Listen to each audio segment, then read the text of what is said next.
Olá, colegas! Hoje vamos falar sobre como selecionar e ancorar pinos de fibra de vidro. Eu sou o professor Izio Mazur, cirurgião dentista do Rio de Janeiro, sócio fundador da Superdont, desenvolvedor de materiais dentários e autor do livro Odontologia Reabilitadora Instantânea com Fibras. Vamos lá então? Pois bem, a gente sabe que os núcleos metálicos fundidos estão associados a um alto índice de fraturas. Isso ocorre porque todo dente endodonticamente tratado ele se torna frágil. Quando nós ancoramos esses dispositivos metálicos que são rígidos, todos os esforços mastigatórios são transferidos para aquela raiz, que por estar friável, por estar fragilizada, muitas vezes pode acabar fraturando. Já os pinos de fibra de vidro, eles têm uma grande vantagem. Eles protegem as raízes, graças à sua flexibilidade. Essa flexibilidade, ela acompanha o módulo de flexão da dentina, não gerando trincas nem fissuras. Isso praticamente vai impedir que aquela raiz venha a se fraturar. Então, uma pergunta que todos fazem: se esses pinos de fibra de vidro são resistentes? Eu digo para vocês que os pinos de fibra de vidro podem suportar uma carga até 10 vezes maior do que o metal. E isso é facilmente explicável. Sob uma determinada carga, o metal ele se deforma, porque ele não tem flexibilidade. Já o pino de fibra, ele funciona como uma mola. Ele se flexiona para absorver esses esforços e, em seguida, quando cessam os esforços, ele devolve, de volta, ele faz uma ação de reação e ele retorna ao seu formato, à sua posição original. Então é isso que faz com que esses dispositivos se tornem até 10 vezes mais resistentes do que o metal. E as principais vantagens, outras principais vantagens, que é a sua invisibilidade. Quando você faz uma ancoragem metálica num dente anterior, por exemplo, a sombra pode aparecer sobre as restaurações. Já com o pino de fibra de vidro, isso não acontece. O dente nem percebe a diferença. Uma outra vantagem, como já foi dito, é a sua biomecânica compatível. É a sua flexibilidade que se aproxima do módulo de flexão da dentina. Uma outra vantagem é a sua execução em 15 minutos. Ao contrário de um núcleo metálico fundido, um pino de fibra de vidro pode ser feito, geralmente é feito na mesma consulta, a um tempo de 15, no máximo 20 minutos, dependendo da habilidade do profissional, com um custo muito baixo. Então, o seu custo pode ser até 10 vezes mais barato do que um núcleo metálico fundido. Por quê? Um núcleo metálico fundido, ele precisa de no mínimo 2 consultas e o custo de laboratório. O pino de fibra de vidro não. Além de ser extremamente barato a sua unidade, ele permite fazer numa mesma consulta. Então você ganha tempo e economiza dinheiro. Isso faz com que isso se torne muito mais barato do que um núcleo fundido. Então, eu uso os pinos de fibra de vidro Superpulse, que eles têm uma ampla variedade de modelos e estão divididos em 2 tipos, os de superfície lisa e os de superfície retentiva. Os dispositivos de superfície lisa, eles são 3 tipos ou 3 modelos. Nós temos o liso, o ultrafine e o light core. O liso nós vamos utilizar na maioria dos casos, enquanto que o ultrafine nós vamos utilizar em canais atrésicos. E o light core, por ter uma cabeça, nós vamos utilizar aonde nós temos extensa destruição coronária. Temos também a opção de superfície retentiva, E vamos ter também 3 modelos, que são o estriado, o light ball e o nanofine. Então, o nanofine ele vai ser utilizado também em canais atrésicos. O light ball vai ser utilizado em dentes com extensa destruição coronária e o estriado vai ser utilizado na maioria dos casos. Então, as pessoas me perguntam quando utilizar o liso ou quando utilizar o retentivo. Pessoal, isso vai muito de acordo com o gosto de cada um, Porque cada um tem vantagens e desvantagens. Eu vou mostrar aqui para vocês, Então, nós temos aqui um diferencial comparativo entre eles. Por exemplo, os pinos de superfície lisa, eles têm maior intimidade com a parede dentária, E como desvantagem é que eles podem necessitar do uso de silano, uma vez que a superfície lisa não retém satisfatoriamente o cimento. Já um pino de superfície retentiva, eles vão dispensar silano, e o cimento não solta dele, porque a retenção vai agarrar o cimento, tá? Como desvantagens, alguns autores dizem que ele teria menor resistência, mas há controvérsias, depende da geometria, né, da superfície retentiva, depende do fabricante, depende de uma série de questões. Os meus preferidos são os pinos com superfície retentiva, tá certo? Agora, há profissionais que preferem os de superfície lisa. Então, fica ao gosto de cada um, tá? Agora, existe um novo pino que foi lançado, chama-se Superpose RT Max, né? Ele, na verdade, a sua superfície não é nem retentiva, nem lisa. É um meio termo entre os dois. Eu acho uma opção bastante interessante para quem está em dúvida. Então, vamos falar agora sobre conceito de resistência dos núcleos, tá? Então, baseia-se na máxima preservação da estrutura dental. Como é que é isso? As pessoas têm um conceito errado. Acham que, eu vou abrir um conduto muito largo para botar um pino grosso, que eu vou ficar com o núcleo mais forte. Na verdade, está errado, né? Porque o conduto largo, ele enfraquece o dente, ele enfraquece a raiz. E não vai ser compensado por um pino mais bojudo, um pino mais largo, porque os pinos não reforçam a estrutura dentária. Eles servem como ancoragem de coroas, tá? Então, isso é um conceito errado. Quanto menos eu desgastar a estrutura dental, quanto menos eu alargar o conduto, mais resistente o seu núcleo será. Então, esse é o conceito, né, para o qual foi desenvolvido o Superpose Nanofine, tamanho 0, por exemplo, que ele praticamente entra nos canais mais atrésicos que nós podemos encontrar. Veja que as suas dimensões, ele tem 0,9 milímetros na cabeça e apenas 0,4 no ápice. Então é um pino extremamente fino que vai promover o mínimo desgaste da sua raiz e, ao mesmo tempo, vai acabar reforçando o seu núcleo estético. E, por si só, é um pino extremamente resistente, você não consegue quebrar na mão. Então, agora falaremos sobre a técnica de cimentação passo a passo. Como que eu faço? Bem, em primeiro lugar, a gente faz a seleção em função da espessura do conduto e do remanescente coronário, né? Então, eu avalio se aquele conduto é um conduto, vamos dizer assim, se ele é atrésico, né, ou se ele é normal, né? A gente avalia se o remanescente coronário, se houve muita perda de coroa. Então, para isso, dessa mescla, dessa avaliação, que é uma avaliação subjetiva, eu vou acabar selecionando um modelo de pino, tá certo? Então, é muito importante saber que quanto maior for o remanescente coronário, mais retentivo o seu núcleo será. Então, como é que eu faço a seleção? Uma vez eu selecionei o pino, tá certo? Em função daquelas duas características que eu citei, agora eu quero selecionar o tamanho dele. Como é que eu faço? Eu pego a radiografia e utilizo um conceito. Qual é o conceito? O pino de largura ideal deve ser ligeiramente mais largo do que a luz do conduto radicular. Por que isso? Porque isso vai garantir com que toda a guta seja removida das paredes laterais e um pouquinho do cimento, cimento endodôntico, que porventura possa ter penetrado lateralmente nos canalículos radiculares. Então, nesse caso aqui, né, o número 2 foi o ideal. Ele é ligeiramente mais largo do que a luz do conduto, ok? Pois bem, então agora, qual é a profundidade do preparo? Todo mundo me pergunta. Eu uso um conceito bem antigo, lá da década de 60, de um autor chamado Schillingburg, onde ele dizia: quanto mais profundo for o preparo do conduto, mais retentivo será. Então eu pego aquela raiz, divido em 3 terços, o terço cervical, o terço médio e o terço apical.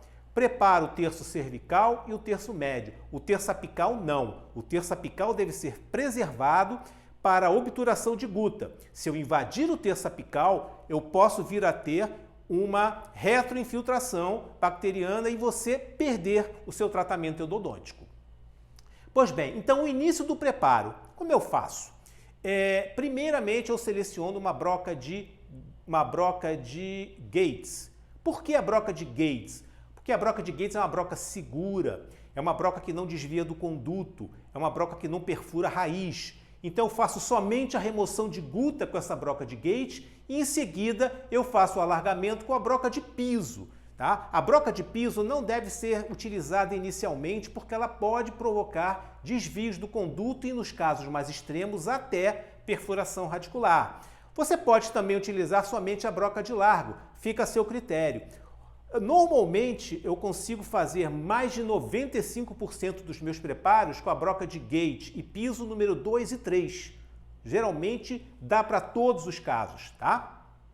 Pois bem, feito isso, eu vou provar o pino dentro do meu conduto, lembrando que existe um limite na parte coronária que não deve ultrapassar a linha amelo-dentinária. Então, mais ou menos como a gente vê aí na imagem, né?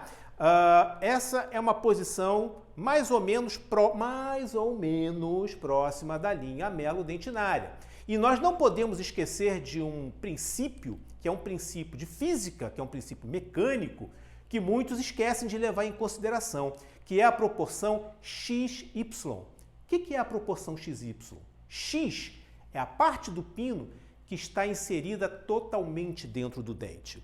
Y é a parte do pino que está projetada para fora do dente. Então, por um princípio de física, por um princípio de mecânica, a gente sabe que Y deve ser sempre menor do que X. Ou seja, resumindo em bom português, eu tenho que ter mais pino dentro do dente do que pino para fora do dente. É o princípio da alavanca, né? Quando você vai trocar o pneu do seu carro, quanto mais comprida for a alavanca, menos força eu preciso fazer para afrouxar os parafusos da roda. Né? Então esse é o mesmo princípio. Se Y for muito comprido, o que vai acontecer? Menos força eu preciso para fraturar aquele pino ou até mesmo para deslocá-lo do conduto, promovendo uma desancoragem. Então esse é um conceito dos mais importantes para a estabilidade do seu dispositivo. Então é como se fosse um iceberg, gente, tá? O Y vai ser sempre a ponta do iceberg, claro que não nessa proporção, né?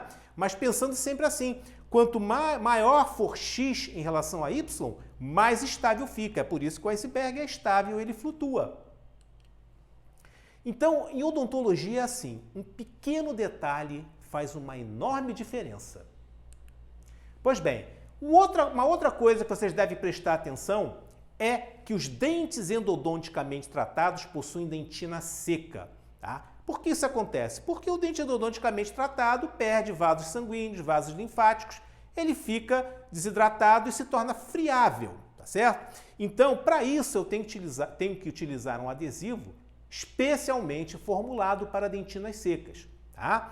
Além disso, os adesivos precisam ser hidrofóbicos, adesivos que tenham compatibilidade com superfícies secas. Então, para isso, foi desenvolvido o adesivo Áridos Bond, que é hidrofóbico e dual. Né? Então, ele tem uma excelente característica de trabalho e facilita muito. Por quê? Porque ele deve ter uma fase de cura química. Muitas pessoas me perguntam, né? Porque, na verdade, não é só o fundo do conduto que torna difícil com que a luz chegue ali com boa intensidade. É porque eu quero que ele flua lateralmente para dentro dos canalículos dentinários, né? Para poder promover uma boa ancoragem mecânica e evitar o desprendimento do pino, tá certo? Ocorre que a luz, ela não faz curvas, ela vai em linha reta. Então, o que acontece? Se você usa um adesivo unicamente fotopolimerizável, aquela parte que penetrou dentro dos canalículos dentinários, essa parte fica monomérica, ou seja, ela não se polimeriza. E você pode ter uma série de problemas, né, que podem levar a insucesso futuro. Tá? Então, na minha técnica, o que eu faço? Primeiro, ataque ácido total por no mínimo 1 minuto. Lavagem e secagem total, pode usar jato de ar para isso, livre de óleo. Aí eu pingo uma gota de base, uma gota de catalisador do Áridos Bond num pote DAP, misturo bem e vou aplicar em toda a superfície dentária. E aí está um pulo do gato, ou seja, não espere ele endurecer.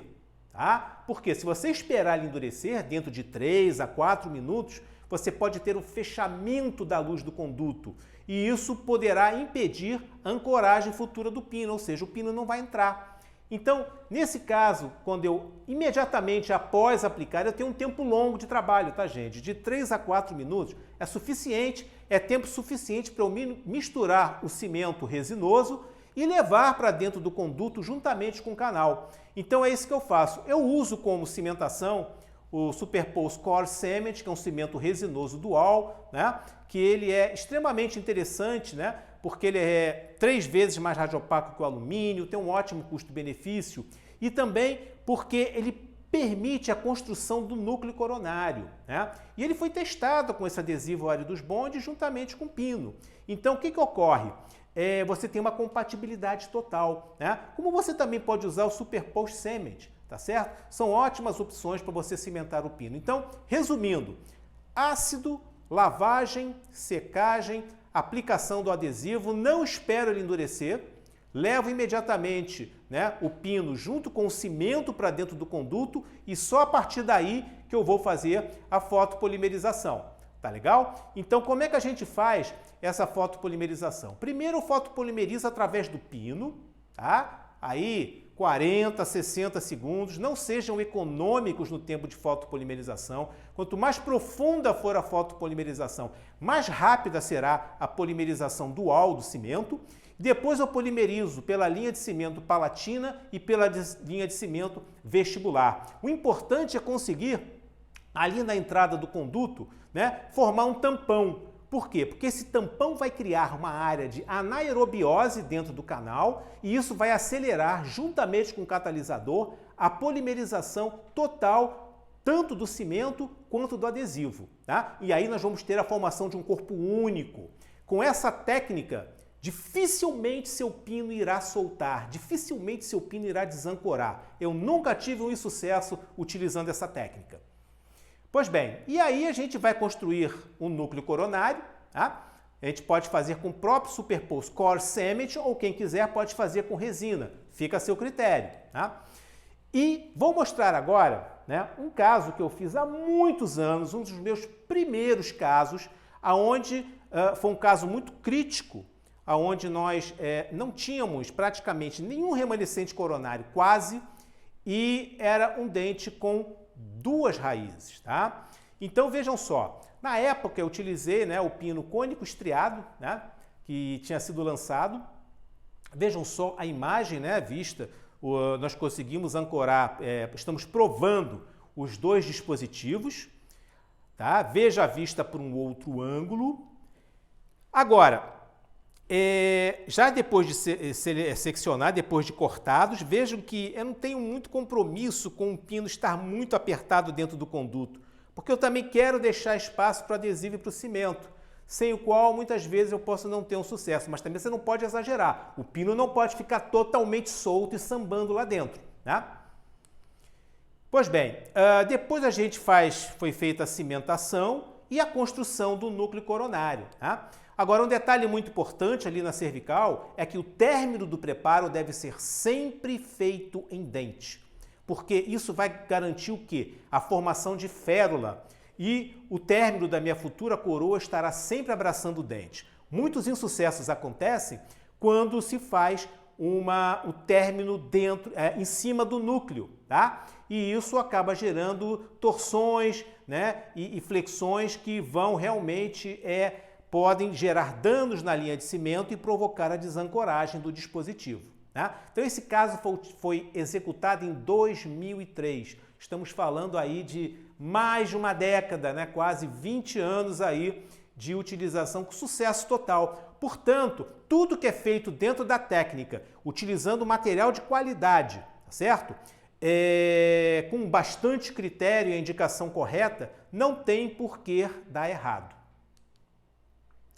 Então, para finalizar, né, vou apresentar a última técnica, que é a técnica da anatomização radicular. No que consiste isso, né? Consiste em você individualizar o pino de fibra, a anatomia daquele canal. Então, no meu caso, quando eu utilizo isso, somente nos casos de canais extremamente largos, tá? Então, é uma técnica um pouco mais complicada, é uma técnica mais demorada e que deve ser feito por profissionais experientes, mas é uma técnica que resulta em alto índice de sucesso quando bem executada. Então, como é que deve ser? O conduto deve ser expulsivo, muito liso, não pode ter retenção, é muito parecido com o preparo para núcleo metálico fundido.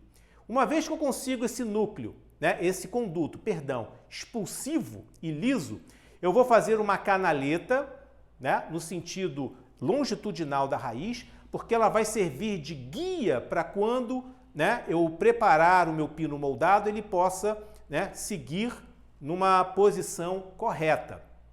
Então é feita essa guia, depois eu pego o pino, eu faço uma massinha em volta de resina composta, e vou moldar ele dentro do conduto. Um erro que muita gente faz é isolar o conduto com vaselina. Nunca façam isso. Por quê? A vaselina ela é lipossolúvel.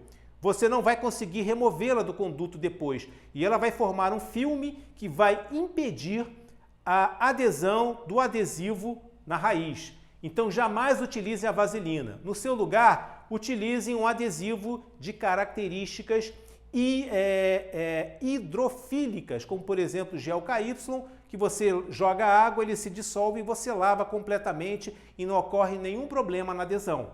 Então, feito isso, eu vou lá, insiro o meu pino, tá certo?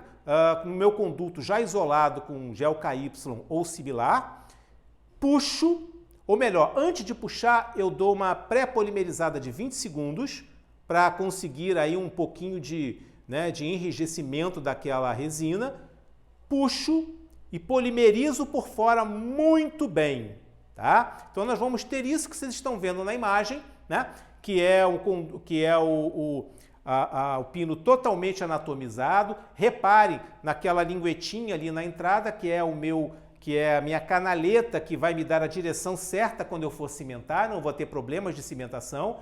Depois eu complemento a parte coronária com resina, fotopolimerizo tudo muito bem e aí sim eu parto para a cimentação, tá? Então é uma técnica interessante, é uma técnica que funciona, porém tem vantagens e desvantagens. Ela é uma técnica mais complexa, ela é uma técnica que está sujeita a falhas, o profissional tem que estar bem habilitado, bem acostumado a fazer essa técnica, mas ela funciona. Eu, particularmente, na minha opinião, no meu procedimento, eu só utilizo nos canais extremamente largos. Na maioria dos canais eu não utilizo, eu faço a técnica direta de cimentação, que dá muito certo também. Então aí está o pino anatomizado, como vocês podem ver, tá? Totalmente estético, e eu cimento ele somente com o áridos bond, na técnica anatomizada, porque eu não vou ter muito espaço para colocar o cimento. E eu considero sempre a cimentação com o adesivo áridos bond, porque ele é dual, e dá muito certo. Bem, gente, então foi isso a nossa aula de hoje e muito obrigado por terem assistido e até a próxima com novas dicas sobre odontologia instantânea adesiva. Muito obrigado a todos e até a próxima.